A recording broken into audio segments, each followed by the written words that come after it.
नमस्कार दोस्तों, बडिंग्स में आपका स्वागत है। होप करते हैं कि आप सभी बहुत अच्छे होंगे। आज की वीडियो में मैं इमर्जिंग टेक स्टैक पे बात करने वाला हूँ, ठीक है?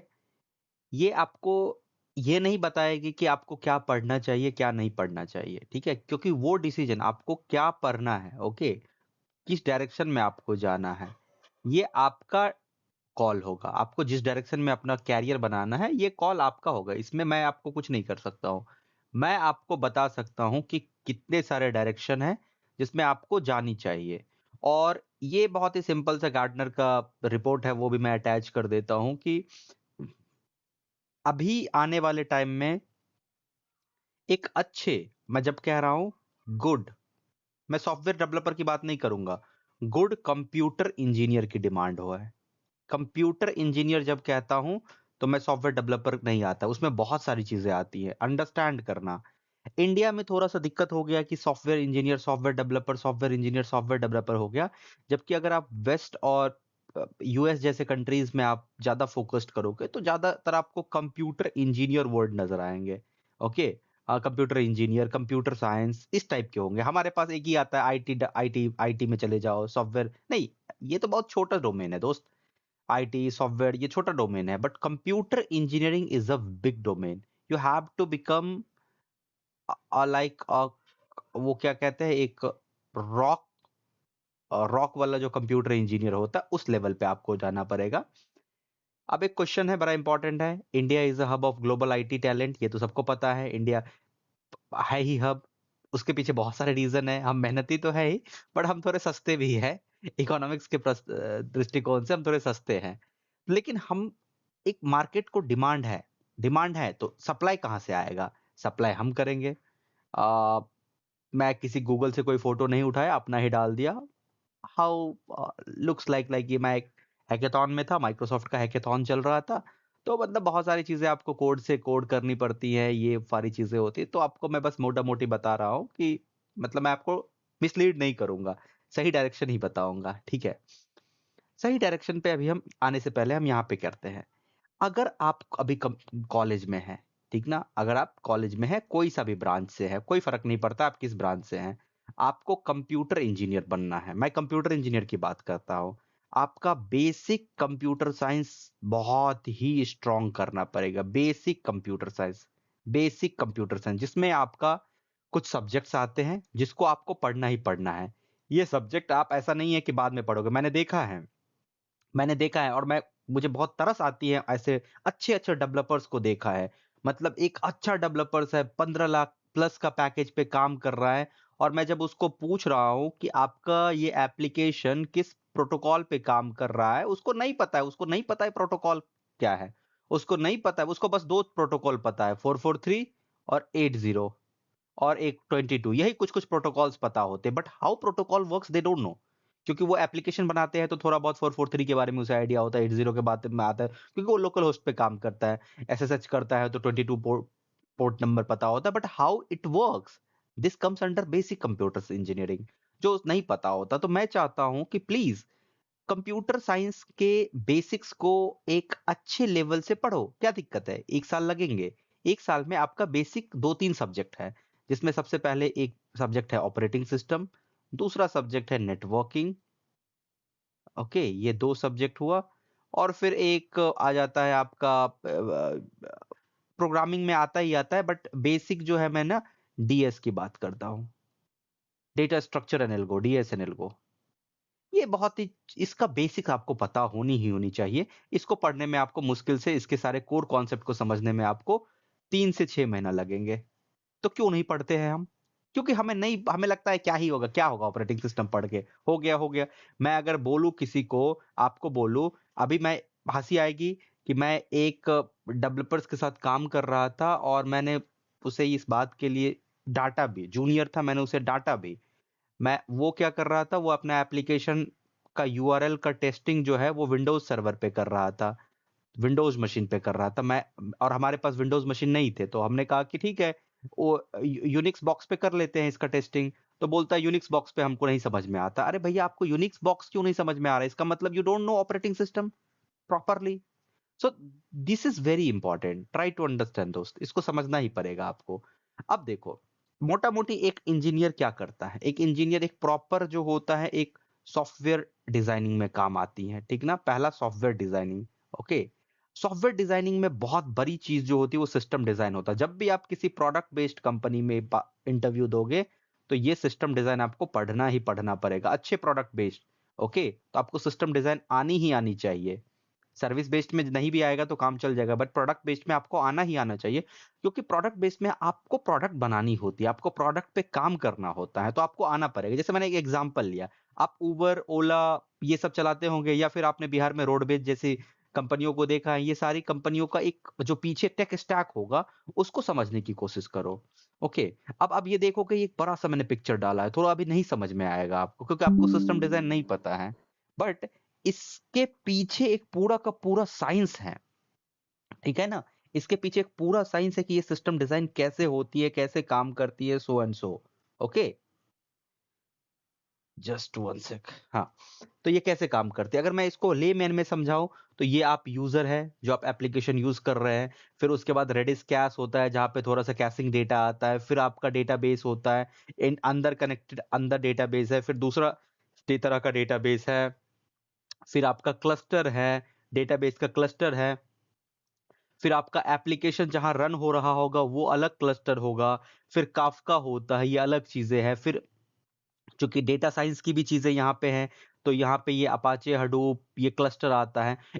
इन शॉर्ट मैं अगर कहूँ तो इसमें बहुत चीजें यूज हुई है। देखो जैसे मैंने कहा, front end, back and, database, real time feature, mapping, infrastructure, payment, big data, DevOps, ये सारी टेक्नोलॉजी यूज हुई है, और इस सारे टाइप के इंजीनियर की डिमांड रहेगी ही रहेगी। ओके, तो जब आप कोडिंग में जा रहे हो तो ट्राई करना फुल स्टैक की। फुल स्टैक में, फुल स्टैक मींस आपको फ्रंट एंड भी पता होनी चाहिए कि फ्रंट एंड सारा नहीं समझना है, फ्रंट एंड कोई भी एक पकड़ो हो गया, front end, back and and database. Okay, database, and in सबको आपस में कैसे इंटीग्रेट करके एक फुल फ्लेज्ड एप्लीकेशन आपने बनाया, ये हो गया फुल स्टैक माइंडसेट। आपको फुल स्टैक माइंडसेट बनना पड़ेगा। ओके, नाउ नाउ अगर आप नहीं फुल, अगर आप अभी नहीं पता है आपको कि क्या बनना है, नहीं बनना है, क्या करना है, नहीं करना है, ये सारे डोमेन आपको नहीं पता है, तो अभी के लिए आपको क्या करना है, अभी के लिए आपको सबसे पहले कुछ नहीं करना है, प्रोग्रामिंग आपको सीख लेनी पड़ेगी। ये आपको जरूर मदद करेगी फ्यूचर में। एक प्रोग्रामिंग स्किल, एक प्रोग्रामिंग, अगर आप थोड़ा सा आपको समझ है कि भैया फुल स्टैक में जाना है, तो जावा रिलेटेड कुछ भी सीख लो। ओके, जावा या उसके टेक स्टैक को पकड़ो। नहीं कुछ पता है तो एटलीस्ट पाइथन सीख लो।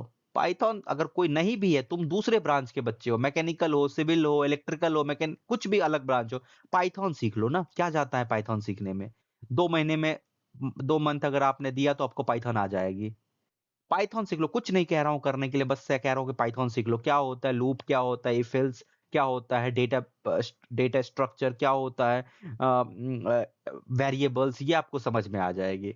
वो आपको समझ में आ गया, इसको समझने के लिए बहुत ज्यादा आपको कोडर बनने की जरूरत नहीं है। उसके साथ साथ आपको डेटाबेस की समझ आ जाए कि कौन कौन तरह का डेटाबेस होता है, सीक एसक्यूएल क्या होता है। ओके, थोड़ा बहुत क्वेरी आपको समझ में आती है या नहीं आती है, ये बहुत बेसिक है, इसके लिए आपको कोई बहुत बहुत हाई लेवल का डेवलपर बनने की जरूरत नहीं है। क्लाउड की समझ आज के टाइम में जरूरी है, बहुत ज्यादा जरूरी है क्लाउड की समझ आज के टाइम में। ठीक है, तो आप, मैं इसका सीरीज ले आऊंगा, डोंट वरी अभी, लेकिन मैं मोटा मोटी बता रहा हूँ क्लाउड की समझ। और डेटा एनालिटिक्स में आपको वही चीजें आ गई, डेटा साइंस में आपको पाइथन पता होगा, उसका यूज करके आप डेटा एनालिस्ट बन सकते हो, डेटा बिजनेस एनालिस्ट बन सकते हो। मैं ये को ऐसे ब्रांच के बच्चे को के लिए कह रहा हूं जो कि आपको ज्यादा कोडिंग नहीं करनी है, तो आप इन सब टेक स्टैक को पकड़ के आगे निकल सकते हो। ओके, सॉफ्ट स्किल हमेशा चाहिए ही चाहिए होता है, कम्युनिकेशन को थोड़ा बहुत ठीक करना है, प्रॉब्लम सॉल्विंग आपको आनी चाहिए थोड़ा बहुत, आप मतलब ये सब चीजें, हम सभी मिस कर देते हैं, और आपको ये नहीं मिस करना है। पोर्टफोलियो बहुत जरूरी है।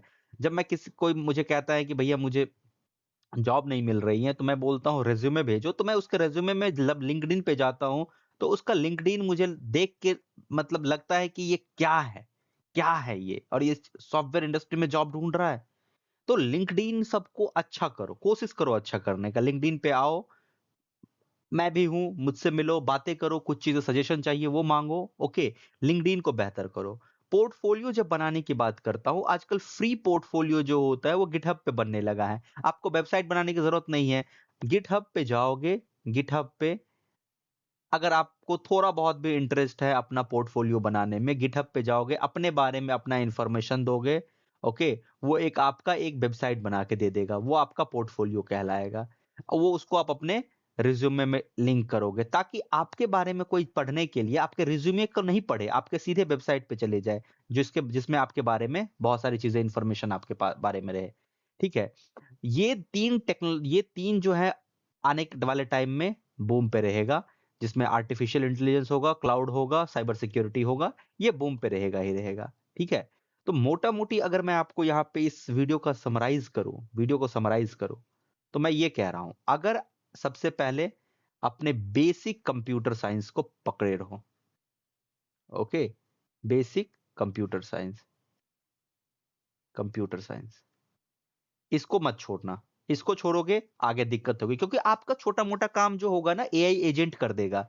तो आगे आने वाले टाइम में कोडिंग वोडिंग ऐसा बहुत बड़ा टफ नहीं है। अब मुझे 10 मिनट दो, मैं आपको एक HTML CSS ये सब का कोड बना के एक वेबसाइट बना दूंगा, जबकि मैं फ्रंट एंड डेवलपर नहीं हूं।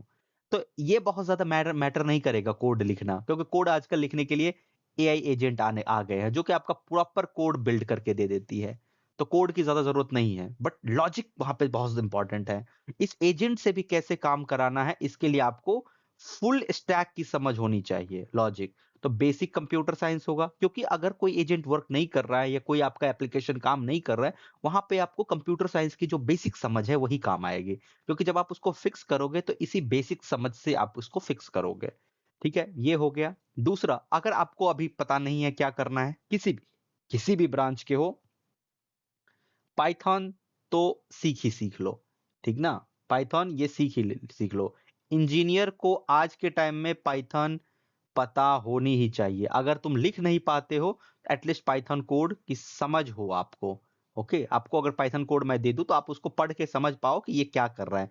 अगर पाइथन नहीं भी है तो कोई भी एक प्रोग्रामिंग आपको पता होनी चाहिए। एक प्रोग्रामिंग आपको पता होनी चाहिए।